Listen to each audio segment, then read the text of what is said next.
Nouveau chez iBurst Africa, iBurst double bonus. Profitez doublement de votre connexion Internet avec les nouveaux forfaits GigaFast. Et en plus d'un accès illimité tous les soirs de 20h à 6h avec Giganight. Obtenez désormais 3 GB au lieu de 1 GB sur la carte de 50 unités, 8 GB au lieu de 3 GB sur la carte de 100 unités, 25 GB au lieu de 10 GB sur la carte de 200 unités et 50 GB au lieu de 30 GB sur la carte de 400 unités. Avec iBurst double bonus, doublez votre plaisir. Rendez-vous dès maintenant auprès de l'un de nos distributeurs. iBurst Africa, Internet sérieux.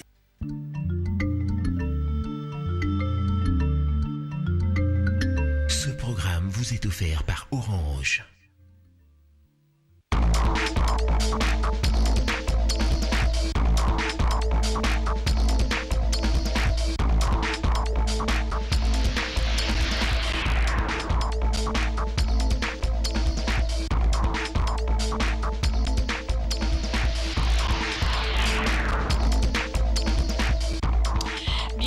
Cette édition du journal, mesdames et messieurs, l'actualité, c'est la suspension provisoire de l'opération Bataille à Mikolo, traduit gifle des aînés à Brazzaville.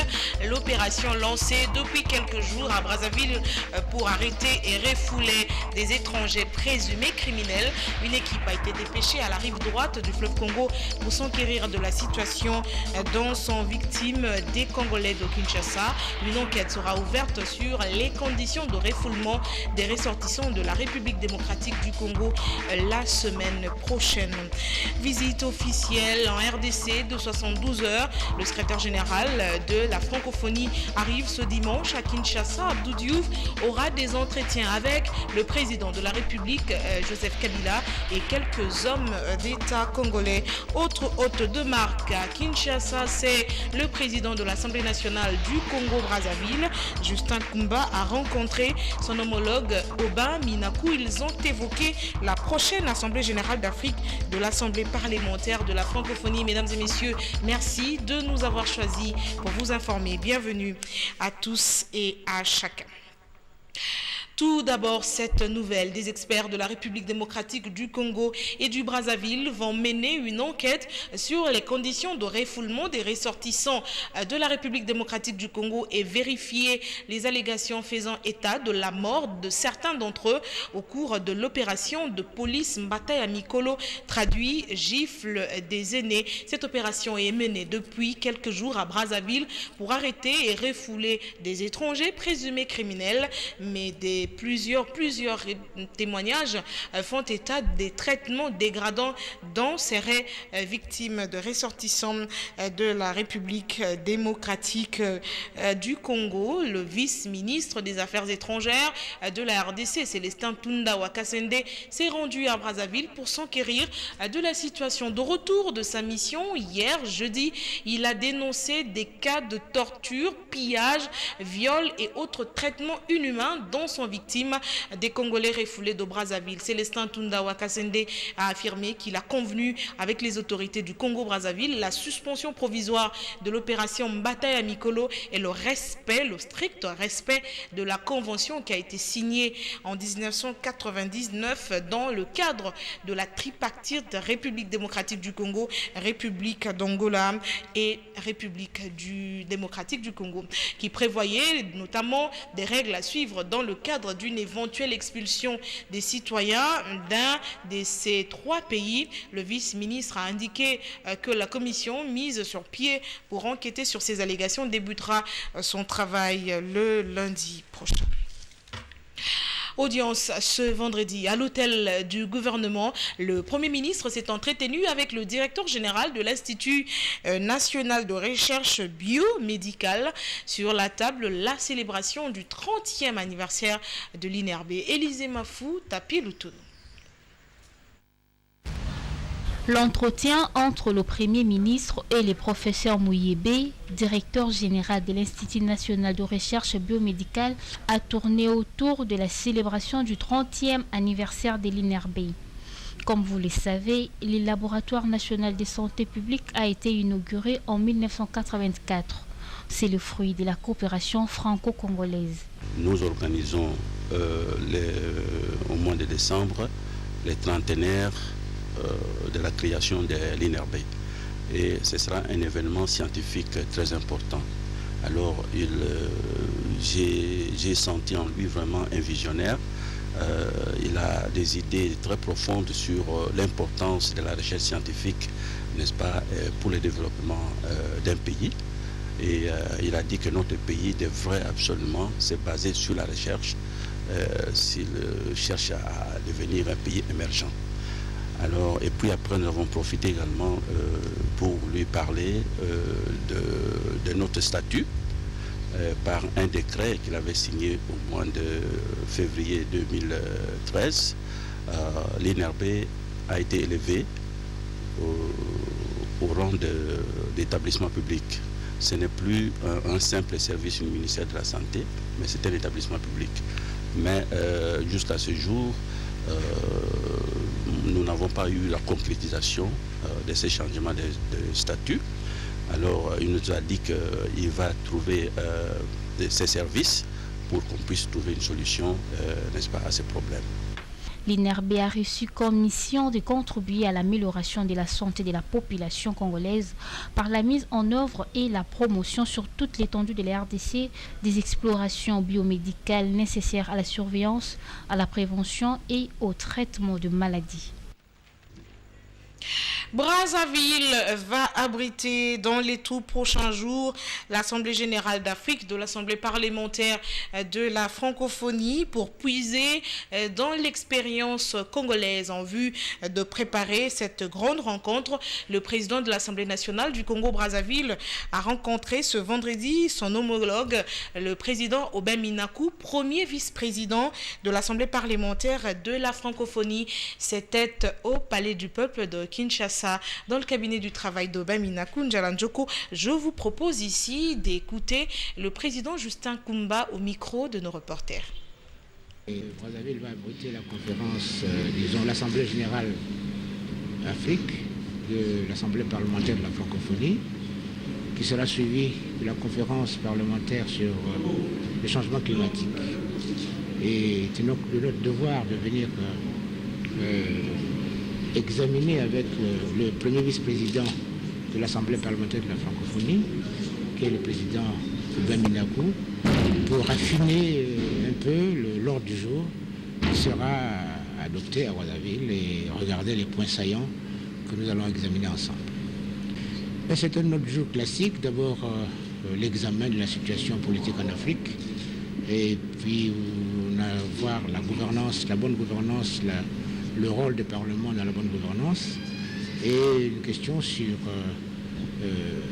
les constitutions post-conflit et la gouvernance démocratique. Je crois que nous allons bénéficier de l'expérience du président Minaku et du conseil du représentant d'Afrique, disons le conseiller, le chargé de mission Afrique, M. Lutundola.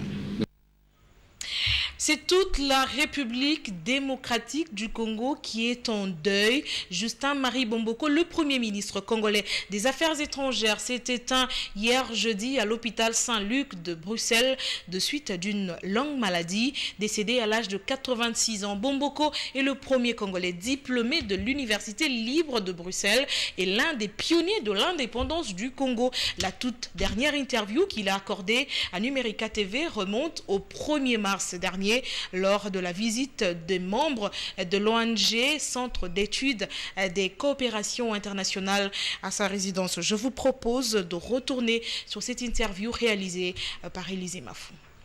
Seulement, je veux dire ce que je voudrais que ce que vous avez commencé puisse continuer.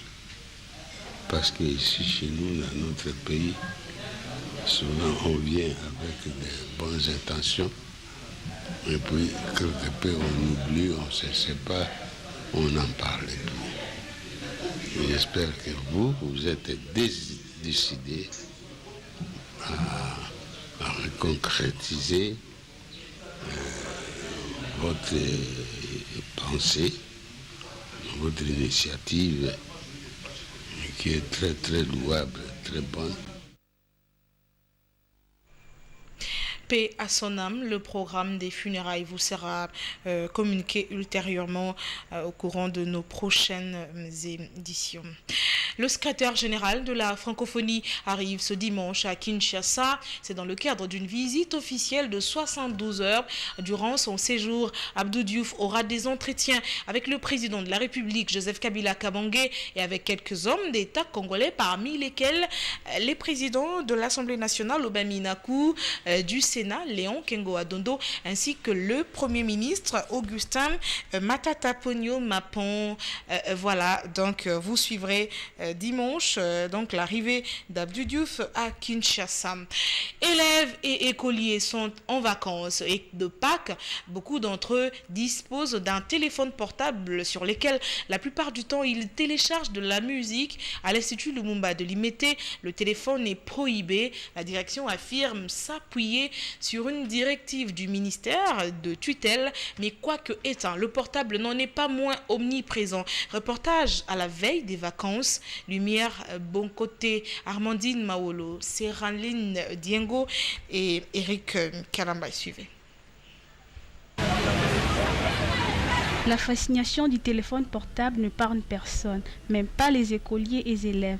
Plus d'un en est pourvu et l'amène à l'école au fond de son cartable. Mais l'instrument pose la question des nuisances sonores. À l'Institut Lumumba Limete, son usage est purement et simplement prohibé. Le port de téléphone portable est interdite au sein de l'Institut Lumumba. D'ailleurs, c'est une instruction du ministre qui interdit le port de portable à l'école. Les enfants n'ont pas besoin de leur portable pour étudier. Nous avons un règlement d'ordre intérieur. Et dans le règlement d'ordre intérieur, il y a un article qui stipule que le port du téléphone est prohibé. Et les enfants n'ont qu'à s'y conformer. Dès qu'on surprend un élève avec un téléphone portable, nous le confisquons. La direction de l'école évoque la déconcentration aux heures des cours. Le téléphone est interdit même pendant la récréation. Un élève peut venir avec son portable, mais ça doit être fermé et on ne peut pas voir ça à la vue des autorités scolaires. Mais quelqu'un qui arrive avec son portable à l'école, ça sonne. Normalement, le portable doit être confisqué et on ne le remet plus à l'élève. Le règlement est là. Parce que le règlement nous stipule un élève qui arrive avec son portable, ça doit être fermé. Et quand on l'appelle, on est obligé d'arracher le portable et on ne remet plus à l'élève. C'est strictement défendu. Il est difficile d'affirmer à ce stade si la mesure pourra être pérennisée à l'ère où les nouvelles technologies épargnent pas le moindre secteur de la vie quotidienne. Et du côté des élèves eux-mêmes reconnaissent le bien fondé de l'interdiction du téléphone. À l'école, ils évoquent même une certaine, on va dire, autodiscipline. Tous, néanmoins, ne cachent pas qu'ils sont bien porteurs de leur téléphone éteint à l'école. Difficile de s'en débarrasser. Lumière, Bon Côté, Grâce Kapinga, Stéphanie Kayoa, Eric Kalambay. Les élèves de l'Institut Lumumba sont bien conscients de l'article du règlement scolaire interdisant l'usage du téléphone à l'école. Il n'empêche qu'ils le gardent toujours sur eux, bien enfouis dans leur sac. On nous a interdit les téléphones parce que peut-être si le professeur est dans la salle, il y a des dérangements des téléphones qui sonnent à tout moment et les élèves sont parfois embrouillés. Ils peuvent aussi ils sont en train de causer et quand le prof est en train d'enseigner. C'est pourquoi parfois on nous interdit les téléphones. Puisque c'est interdit d'amener les téléphones dans les règlements d'ordre intérieur de l'école, ce n'est pas comment je peux dire, ce n'est pas autorisé. Donc je peux l'amener mais je ne peux pas utiliser puisque c'est un ordre, je dois les respecter. La présence même du téléphone pendant la leçon, ça distrait l'enfant. Alors qu'une leçon est en train d'être enseignée, il peut recevoir un appel. Ça, c'est la distraction totale. Il va être déconnecté à la leçon. Si c'est toujours à la maison, oui, ça peut se justifier, mais je pense que nous devons prendre l'habitude, nous, parents par exemple, de ne pas appeler nos enfants pendant les heures de classe. Parce que non seulement l'enfant lui-même est dérangé, mais c'est toute la classe aussi qui est dérangée. C'est le professeur qui est dérangé. Je crois que le téléphone convient après les heures de classe. Certains reconnaissent tout de même que les parents sont en droit d'appeler leurs enfants à tout moment, mais ils doivent connaître au préalable les horaires des cours. En justice, Germain Katanga a annoncé hier jeudi son intention de faire appel au jugement prononcé contre lui par la Cour pénale internationale. Le 7 mars dernier, cette cour avait reconnu l'ancien milicien congolais coupable de crimes contre l'humanité et crimes de guerre commis en février 2003 à Bokoro, un village de l'Ituri en province orientale. Il conteste la totalité du jugement rendu contre lui par la CPI. De son côté, le procureur a aussi décidé de faire appel de l'acquittement prononcé en faveur de Germain Katanga concernant les viols et crimes sexuels pour lesquels l'ex-chef milicien était également poursuivi. Germain Katanga avait été reconnu coupable, vous le savez, d'un crime contre l'humanité, meurtre de 4 crimes de guerre, meurtre, attaque contre une population civile, destruction de biens et pillage. Cependant, beaucoup de temps risque de s'écouler avant la décision de l'appel. Selon certaines sources, les juges doivent encore se prononcer sur la peine retenue contre l'ancien milicien. De nouvelles auditions se tiendront le 5 et le 6 mai prochain à ce sujet. À Kinshasa, on va lire la presse parue ce vendredi dans la capitale. Les journaux ont été sélectionnés par Tapi Lutuno. Revue de presse. Personnalisez Orange Dolé et à ton Facebook par USSD en faisant étoile 444 dièse. Tu te dis que c'est tout, n'est-ce pas? Mais non, tes appels vers les autres réseaux locaux sont tous à 10 unités par minute. Tes forfaits BlackBerry à partir de 40 unités par jour. Trop cool! Pour activer un des forfaits BlackBerry, compose étoile 101 dièse et pour bénéficier du tarif School, envoie School par SMS au son 2. Être cool change avec Orange. La vie change avec Orange.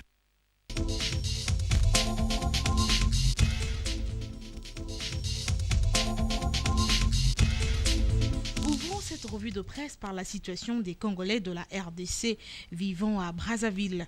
Le Phare rapporte qu'alors que l'opération dénommée Mbata devait avoir un caractère général et impersonnel, il s'avère au fil des jours qu'elle s'est transformée en une véritable chasse aux sorcières dirigée contre les Congolais de Kinshasa. Selon l'observateur, c'est nuitamment qu'ils ont été délogés manu militari de leur lieu de résidence pour être acheminés au lieu d'embarquement destination Kinshasa. Les dépêches de Brazzaville annoncent la mise en place d'une commission technique mixte chargée de la gestion concertée des expulsions des ressortissants de la République démocratique du Congo. Pas d'amnistie pour Roger Lumbala, Jean-Marie Roniga, Sultani Makenga et Ngbanda Nzambo. C'est une exclusivité du journal Le Maximum. Dans ce refus d'admissier des récidivistes patenté, Kinshasa bénéficie du soutien du secrétaire général de l'ONU. Un député dans la tourmente, note Forum des As. Mis en cause dans l'affaire des trafics des êtres humains dans son propre fief électoral, le député Adrien Poba serait en difficulté vis-à-vis de certains de ses électeurs. En croire les points saillants, l'exil politique en Europe promis à 2 jeunes garçons n'ont jamais été obtenus et l'argent perçu toujours pas remboursé. Ce sont là les vraies raisons de l'agression du député MPCR à Boma. Révision constitutionnelle. La Prospérité indique que la dynamique des partis extra-parlementaires de la MP est à la recherche de 100 000 signatures pour obtenir une révision éventuelle de la Constitution. Le PPRD en congrès à Mbandaka, selon Géopolis, c'est pour adopter des résolutions puissantes qui vont entraîner des changements profonds dans le pays.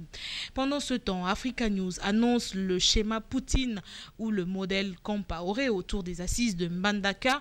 Le premier scénario à la Poutine pousserait le président à s'écarter momentanément de la scène juste le temps d'une législature au profit d'un Medvedev. Selon une autre alternative, ajoute le journal, s'offre à Kabila le modèle Compaoré caractérisé par la révision constitutionnelle. Citant Jeune Afrique, Congo Nouveau parle de la santé d'Étienne Tshisekedi.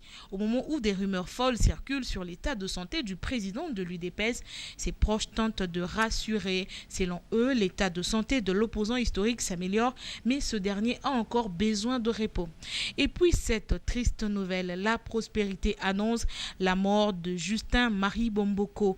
L'un des artisans de l'indépendance du Congo-Kinshasa est décédé jeudi 10 avril à Bruxelles à l'âge de 86 ans. Pour Forum des As, c'est un baobab qui est tombé, un grand diplomate que la République démocratique du Congo pleure depuis jeudi.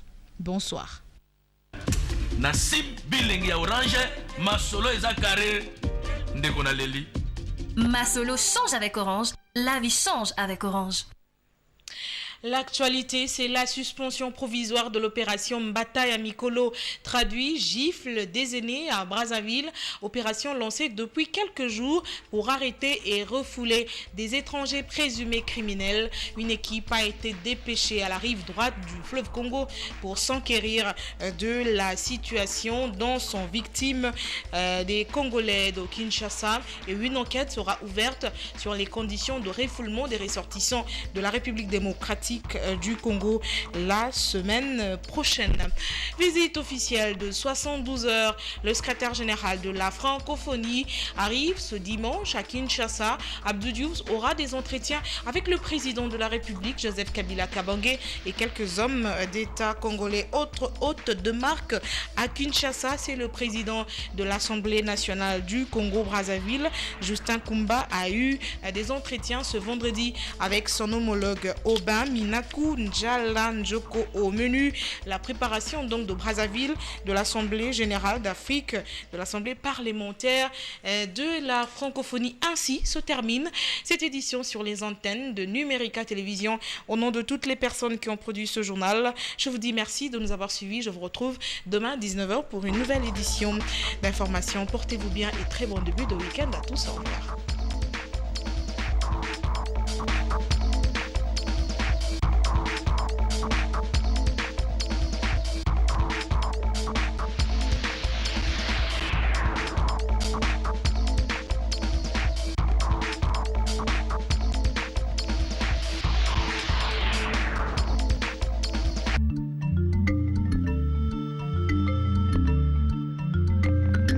Ce programme vous a été offert par Orange.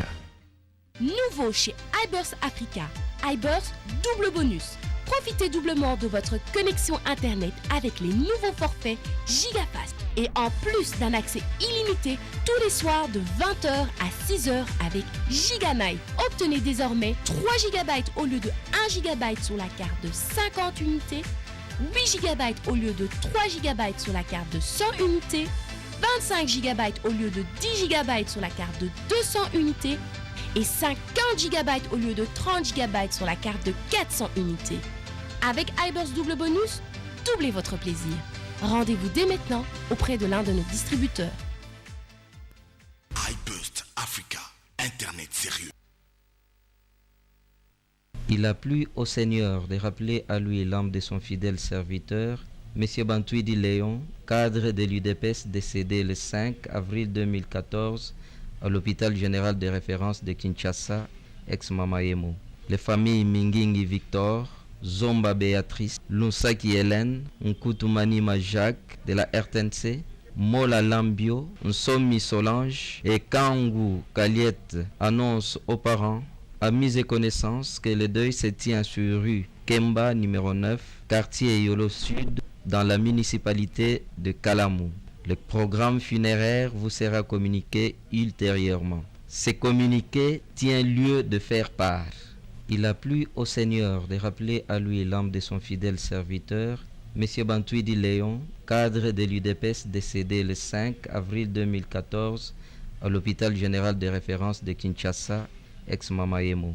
Les familles Mingingi Victor, Zomba Béatrice, Lunsaki Hélène, Nkutumanima Jacques de la RTNC, Mola Lambio, Nsomi Solange et Kangu Kaliette annoncent aux parents, Amis et connaissances, que le deuil se tient sur rue Kemba numéro 9, quartier Yolo Sud, dans la municipalité de Kalamou. Le programme funéraire vous sera communiqué ultérieurement. Ce communiqué tient lieu de faire part. Les familles Mayata, Kabinda et Nkaya annoncent à tous les proches, aux amis et connaissances que l'âme de leur fils, père, oncle et époux, Lukemba Kyo Nanga Jean Daniel, cadre retraité de la régie de voie aérienne, a été rappelé au Seigneur le lundi 7 avril 2014. La levée du corps de la morgue de clinique Ngalema aura lieu le mardi 15 avril 2014. Le corps du disparu sera exposé à partir de cette date au terrain dit Ekankar sur l'avenue Kimwenza, quartier Yolo Sud, dans la commune de Kalamou. La mise en terre interviendra le mercredi 16 avril 2014 au cimetière de Mingadi à la mi-journée. En attendant la levée du corps de la morgue, le deuil se tient à la résidence du défunt 6 rue Bemeli, numéro 3, quartier Yolo Sud, dans la commune de Kalamou, référence Église catholique Saint-Gabriel. Le famille éprouvée demande à tous ceux qui ont connu Lukemba Kyo Nanga Jean Daniel de garder une pensée pieuse en sa mémoire. Les familles Mayata, Kabinda et Nkaya annoncent à tous les proches, aux amis et connaissances que l'âme de leur fils, père, oncle et époux, Lukemba Kyo Nanga Jean Daniel, cadre retraité de la régie de voie aérienne, a été rappelé au Seigneur le lundi 7 avril 2014. La levée du corps de la morgue de clinique Ngalema aura lieu le mardi 15 avril 2014. Le corps du disparu sera exposé à partir de cette date au terrain dit Ekankar sur l'avenue Kimwenza, quartier Yolo Sud, dans la commune de Kalamou. La mise en terre interviendra le mercredi 16 avril 2014 au cimetière de Mingadi à la mi-journée. En attendant la levée du corps de la morgue, le deuil se tient à la résidence du défunt 6 rue Bemeli, numéro 3, quartier Yolo Sud, dans la commune de Kalamou, référence Église catholique Saint-Gabriel. Le famille éprouvée demande à tous ceux qui ont connu Lukemba Kyo Nanga Jean Daniel de garder une pensée pieuse en sa mémoire.